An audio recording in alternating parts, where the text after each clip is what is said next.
Hey folks, my name is Pravus, and welcome to Synergy. This is an upcoming city builder that has a strong tendency toward harmonization with a strange and foreign land. It just recently had a demo available during the Steam Next Fest, but unfortunately, by the time that you're watching this video, that demo will have closed and the Steam Next Fest is over. I apologize about that, but I wanted to record some footage while I could. Now, I actually did see this game a while ago, and I originally kind of wrote it off because the art style didn't really appeal to me that much. But since then, I've actually seen several gaming articles saying this might be one of the big demos from the Steam Next Fest, at least in the city builder genre. So I thought, okay, maybe I'm wrong. We should give this one a go and see if it's as good as people are suggesting. Let's go ahead and jump into a new game. We only have one tutorial mission currently available from the campaign. Now, as I said kind of earlier, one thing that's interesting about this game is we are in a strange and foreign land, but instead of humans just strip mining the planet and kind of turning it into a giant factory, this is a game where we actually have to learn to live with the land. Synergy, right? Harmonization. That is the entire point, and I imagine that's going to be the main challenge. An end to the wandering. For 2 generations, our community lived in the heart of an oasis, protected from the hazards of the outside world. But this oasis, like all the others, dried out and died. We were forced to leave our home. But all is not lost. Among the stretches of sand, we reach the shores of new lakes. Their waters, no matter how foul, promise to be life-saving if we can only treat them. Alrighty, so we need clean water first and foremost in order to survive. We need to build up a pontoon so we can draw out the toxic water, and then we need to purify it in a retention basin. In addition, we're going to need a couple other things, such as a water tower, which the shape of this is fascinating. It kind of looks like one of those, I don't know what they're called. There's like these giant bell plants. I think they're carnivorous, actually, but you may know what I mean. The ones that kind of are like a fly trap. Anyway, and there's also a cellar to store up some food and clean water, and also some warehouses. Fair enough. So, let's find a water spot. Looks like there is something here. I honestly would have assumed this was grass, but no, it is toxic water. Fascinating. All right, let's go ahead and place down a pontoon. How about one right over there, and a retention basin, which I don't see any reason why we couldn't place this kind of close by, so we'll do something over there, and then we'll need to get ourselves a water tower. I'm leaving some space for what I assume are going to be some pathing. Yes, we can get some trails. Perfect. Let's just go ahead and set up something, I guess, like this. There we go. Perfect. All right. Now, one thing I immediately do not like, the WASD keys do not seem to affect the camera. There may be a reason for this, and we're going to find that out later, but it's my first go-to, and when I don't have access to that, it feels kind of weird. Instead, you have to either use middle mouse button or right mouse button in order to drag things around. Feels kind of bizarre. Do we have time settings? We do down here in the bottom. We can hit F2 in order to speed things up to speed 4, which is ideal because we can watch these buildings get built in much, much speedier time. All right, there's our pontoon. I am assuming we are going to need to assign at least a couple of citizens. Let's say 4, because I'm imagining that I'm going to want a lot of water. All right, there's the water tower, but until we have clean water, all we can do really is store toxic water, which I guess is sort of okay for the moment, but doesn't feel exactly great. And now we have a retention basin. We will assign someone to work here. Looks like it automatically makes people glow pink, so you know who works where. And this should be a way to go ahead and start refining things. All right, vital water. We now have a water treatment infrastructure and the foundations for a healthy, sustainable irrigation system. However, the seasons come and go, severe and unpredictable. We risk disaster if we harvest only what is sufficient for immediate consumption. To keep our buildings running smoothly, we need to store enough clean water to prepare for a drought. Makes some sense. All right, we need a lot of extra clean water. Fortunately, down here by these speed controls, we actually get some sort of prediction as to what kind of weather we are going to be working with. Looks like we're going to have some temperate seasons, not dry seasons, coming up. So that gives me at least a little bit of time to kind of figure out what's going to happen. All right, so let's see. We need to have more people built up for these retention basins. Now, interestingly, the retention basin has to be placed kind of close to the water source, which I think is odd, but okay.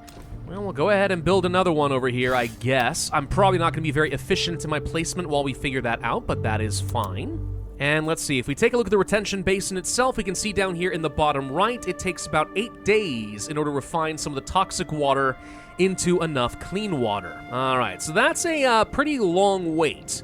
That means you really do need to be planning very far ahead of time if you're going to have a thriving society. It's not easy to react to sudden changes.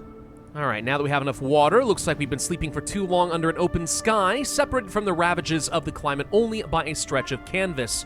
We need permanent buildings and houses. That means we're going to need rocks and so on in order to start getting some structures together.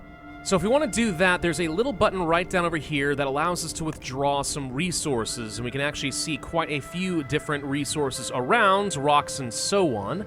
I guess what we really want is stuff kind of like this. We'll go ahead and mark some of these to be extracted. Though we are going to need a warehouse nearby if we want to go ahead and store things efficiently. At least that's what the game says. So we'll go ahead and place one of these over here. And again, I'm just going to go ahead and have everything connected by a path, since I assume that's kind of important. Now, it looks like my workers kind of automatically will assign themselves to buildings, but if they have nothing else to do, they are your builders and your gatherers. At least that's how it certainly seems. So now that we have a warehouse, rocks will start getting dropped off, and now we need to go ahead and get ourselves some housing. Now, if we're going to do that, that means that our people are going to refresh themselves at home and they will consume some food and water. They have to be located next to a cellar, which is primarily where you're going to be storing all these resources. Otherwise, that's not going to work. So let's consider placing a storage. How about right around over here as a cellar? That would be great. And then, of course, we can go ahead and place down some housing. We've got rudimentary tents, but I'd rather place down some nice stone houses. Now, in order to build all this, we also need some tree trunks, not just some of the stone. So maybe I should get over here and chop some of this down. I actually don't know. These are cinder sprouts. I assume these are going to give me some tree trunks, but I don't know. There's also riverbank fingers. I'm imagining as we continue to kind of explore the area and we gather things up, we can see what it's going to provide.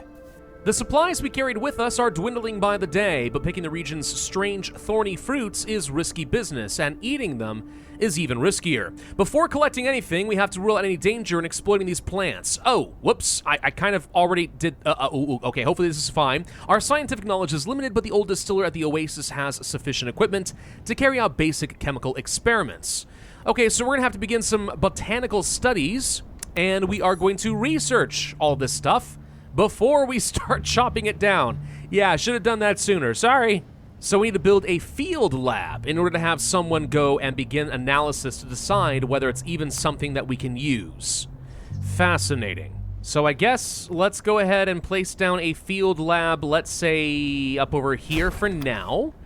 I should not have chopped down some of these little things over here. We found some rotten resources, so that's obviously not good, though we did find at least a little bit of bark. So that counts for something. Yeah, cinder sprouts. I'll bet you these are great, but the problem is if you withdraw the resources, you chop them down. We want to harvest this. That's more important. Okay, the field lab is built. We can assign at least a couple of people, though I do need to make sure we have enough folks to remain couriers, so I don't want to take all of my unemployed folks. They're kind of necessary to keep things going. So, okay, add analysis. Surface analysis?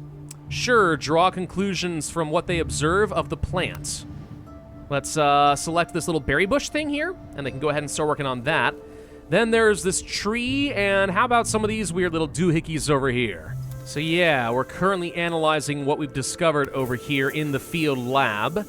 Seems like we made some pretty decent progress. Let's look at these analyses. Oh, hello, résumé des analyses. Very French. All right, we can have sharp bushes, and we can collect its branches and edible pods that grow, some moisture pods and sticks. Moisture pods, I imagine, are good for not only nutrition, but also for some natural moisture, and then, of course, we have sharp bushes and blah, blah, blah. All right, so we picked up a fair bit. So withdrawing does everything, pruning gets us sticks, and then picking gets us some of the pods. So we can destroy this if we want to, but it is better to take two actions to get both of those resources in a more sustainable way. Then, of course, there's going to be this tree thing over here, which you'd have to chop down in order to get some tree trunks and some bark. Well, let's go ahead and tell the picker's cabin over here to begin a couple of different tasks. I want them to do some fruit picking, specifically in these areas like so. Gather up all these pods. Now, I'm not sure if they're only able to do one task, so if I want to do some pruning, does that mean I need to get myself a second picker's cabin? Certainly might. We've also learned a little bit more about these riverbank fingers. Pruning kills the plant, which seems terrible. Withdrawing from it gets us some seeds, but the workers will be exposed to a toxic spray. So maybe don't do that. And then we've also learned about the cabbage shrub. Gets me some food as well as some fibers. Same exact issue though, we would need to make sure we are careful to harvest and to prune, and not to simply uproot the entire plant. Okay, now that at least we have some basic water and food, the next thing we should think about is how we are going to process certain resources. So, for example, I need to get myself a kitchen. Meal preparation centralized in a communal kitchen. Yeah, something like this looks about perfect. We'll place you right up over here. I will also need to get myself a forge, a manufacturing facility to take raw materials and turn them into tools, equipped with a conveyor belt to systematize its production.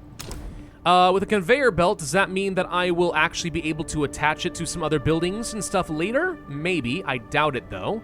Let's just go ahead and place this over here for now. Final analysis over here for the cinder sprout, by the way. It's very delicate, okay? We could go ahead and just extract everything from it.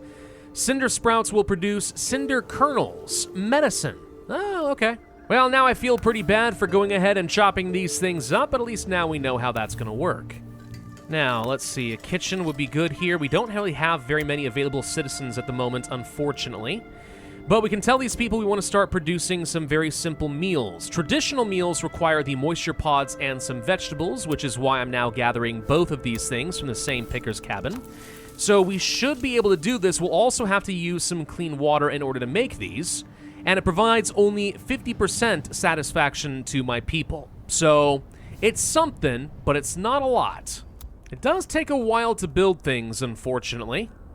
And when it takes a while to build things, that takes up a couple of workers who could be couriers, which means my entire economy has kind of ground to a halt as of right now, at least until these guys finish up. Then they can start transporting goods back and forth. But of course, I need people to work in the forge, too, and I only have one available citizen at the moment. Yeah, small problem. We may want to consider turning down things like the field labs. I think we've just about explored everything I care about, so maybe that's not a bad plan. So how do we want to make tools? Well, we need water, of course we do, and sticks. Really? Okay. Why do we use water in order to make tools out of sticks? I kind of expected we were going to have to find some form of metal, but okay. That's kind of cool. I saw these ruins over here and thought that might have something to do with it too, but apparently not. Sticks and water, man, that's all you need. So how does one grow more population? This is an important question. Because I feel like I'm already not having enough people. I see something here about infants, so they can accommodate children. So presumably, as we start building up satisfaction, people are more likely to have some children. That would make some sense. But what else do I need to do in order to build up some extra happiness? Well, we could get an infirmary. This might help. Get an infirmary set up, have some healthcare around all of the houses. Sure. I could be wrong, by the way, but it looks like you cannot gather from a plant and also prune it. You're going to have to split these kind of halvesies and halvesies. All right, so some of these bushes have been trimmed down, for example. They've been pruned. That gets me the sticks, but now we can't get any fruit off of them. I kind of would like to have the option to gather fruit from them first, then go ahead and prune them. That way we don't accidentally waste a lot of valuable fruit. Maybe that happens automatically when you prune them, but that would mean that pruning is kind of the automatic superior option, so that doesn't feel right. So we're about to get 10 tools from our first production, so that takes care of that. It says it's used in complex manufacturing processes. I don't really know what that looks like yet, but we'll find out. We have enough to ensure our survival for now, but survival alone doesn't keep citizens motivated. Which you'd think it would, by the way, and it is at a very base level, but it doesn't encourage you to thrive. Many are already thinking, what next? Toil and work every day to collect my ration and my drop of water? If we're to keep citizens motivated and enable the community to truly live again, it's high time we began thinking of this camp as a genuine city. We need to plan and build communal living spaces designed for conviviality and recreation. Totally on board with that, so this is where we're going to learn about some basic needs. So this is going to get into what I think is one of the most interesting parts of this game. We are going to have the ability to place down a square and start getting different sectors or districts within our city. So let's start with a cultural square, and we'll place it probably right over here. And then from here, we should be able to create a social district. You can see that this cultural square can become several different things. And there are multiple different kinds of squares in the game, which means there should be many different types of districts. In this case, though, what I want to do is go ahead and get some socialization and leisure for all of our nearby homes. So this is what I will select. And in order to build this out successfully, we need to have a canteen. I don't think I have one of those yet. Hold on. Ah, there it is. It is a social building indeed. Perfect. Let's place this right over here. And with a canteen built, we can go ahead and assign at least one or so citizens. They should be able to get some simple meals stored from somewhere. We've got 351 of them right now. And that way, I think people will find they're a lot happier. So now we are generating some local culture. The important thing is, now we should be able to see that our social district is complete. And if I click on our housing, yep, socialization and leisure is indeed going up. Also culture access, I guess, because they've got the culinary arts. Now, if we want to develop this further, we can by getting some decorations. Down at the very bottom, we can see we could place down some wells, some sun awnings, the kitchen, a bar à thé, whatever that is, tables, and of course more housing in order to build up its score. I'll tell you what, we'll go ahead and place down on a couple of these sun awnings, for which I need some bark, which means we should go ahead and harvest one of these trees. So let's select that there. And then if I could also get myself some other decorations, a couple of benches, there's some ground medallions and stuff, that could be kind of nice. There we go. So that means we now have our couple hundred score. Everyone should be a little bit happier if we take a look here. Actually didn't seem to have as much impact here on the scores as I would have expected. But this should be a better cultural square regardless, so okay. A couple things we need to think about, though, are going to be things like well-being. This is something we haven't really built up as of yet, and the game's going to recommend I do things like that. If I click on map modes over here, we can see a lot of different things, including some districts and housing satisfaction. Also, well-being. We can see over here, for example, surrounded by some water and a lot of plants, this would be considered to be a very good area as far as well-being. We need to cultivate that a little bit more near our housing. If I were to place down, let's say, the Scent Garden, an oasis of relaxation where residents can escape. The floral fragrances carried by the breeze are soothing. Well, that seems nice. I actually wonder, would you need to have, let's say, a botanical square? And if I were to place this up over here, can you overlap any of these districts? Maybe. Let's find out. The problem I would have with that is it very strongly suggests that you need to have lots of overlapping squares, which is going to be a very awkward, narrow area for all your housing, but we'll find out. So the agricultural district can be built using the picker's cabin, okay, but we want the flourishing district with the scent garden. So let's pick this up. And ooh, okay, yeah. You can see that the different squares actually do not overlap. All right, so this one stole all the housing. If I want this to work, I need to get some replacements over here. But I guess over here we should definitely go ahead and build up that scent garden we were talking about. So one of these can get assigned, again, in an area where I assume it can overlap with as many houses as possible. So this seems still okay. For this, I'm going to need some seeds. Ah, we know how to get seeds. It's by revealing the toxic nature of the riverbank fingers. I'll tell you what, I'm going to assume that even if a house is not within a district, it still benefits. Which seems to make sense, because this stone house over here still has some of the socialization and culture that we had from this square. So, okay. Let's go ahead and harvest up at least a couple of these, get some of those seeds. Hopefully my people don't die from toxic exposure. And how many more seeds do we need? That appears to be enough. Good, get the scent garden. Looks like we have to assign 5 people to the scent garden, though.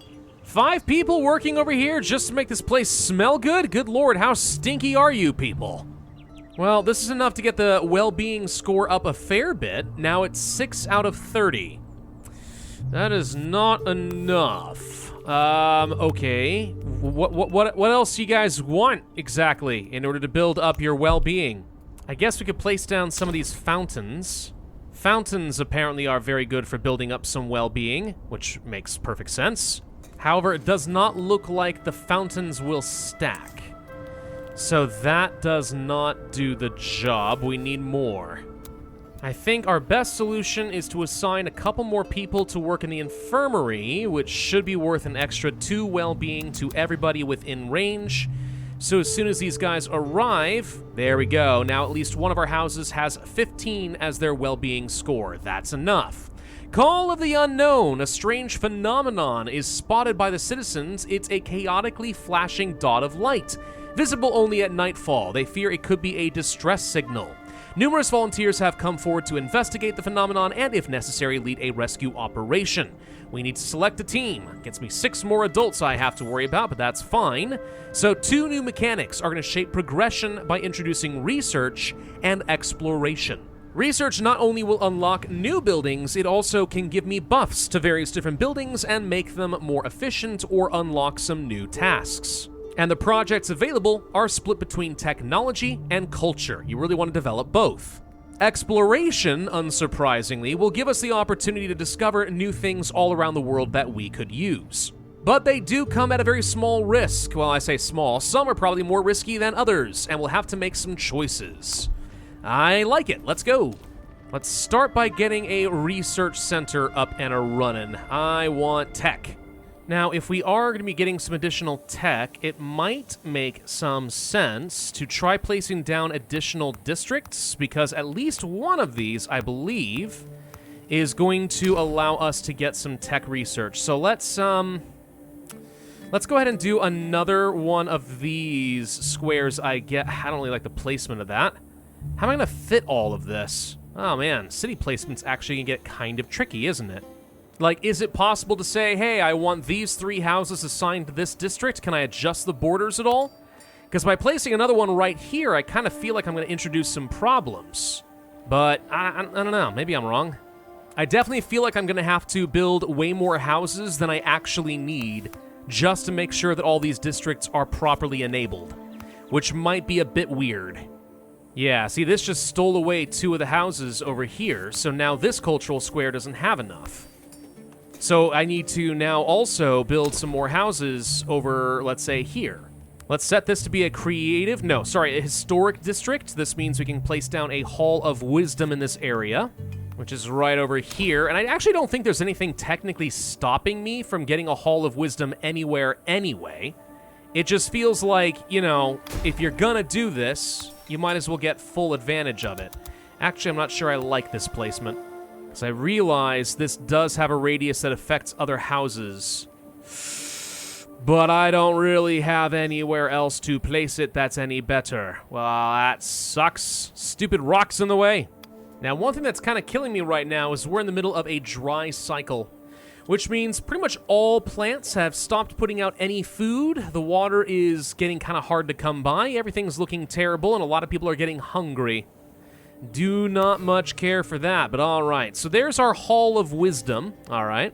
At least the dry cycle should be gone. All right. So everything should start coming back to life right about now. Thank you. Okay. So at the Hall of Wisdom, we want to go ahead and assign at least a couple of people here. And let's open up a research tree. So let's see. We've already got some things like sun shelters and so on. Exploration missions. Now, this sounds relevant. There's also clay roads, which could improve mobility a little bit. We can work toward things that are currently big question marks, no idea. Education, a school. Yep, that would be a way of meeting a lot of people's needs. Spherical forums, and a few other things probably here. All right, we'll go ahead and start with the exploration mission. So let's go ahead and begin this research. It's going to take about 16 days because we're not very efficient, but that's because I haven't got all of the workers assigned here yet. Once they arrive, it should take 8 days.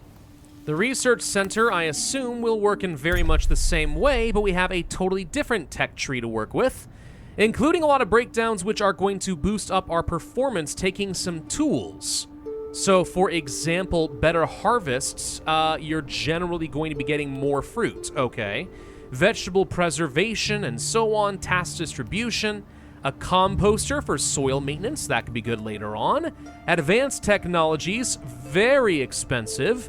Irrigation canals, water extraction and so on.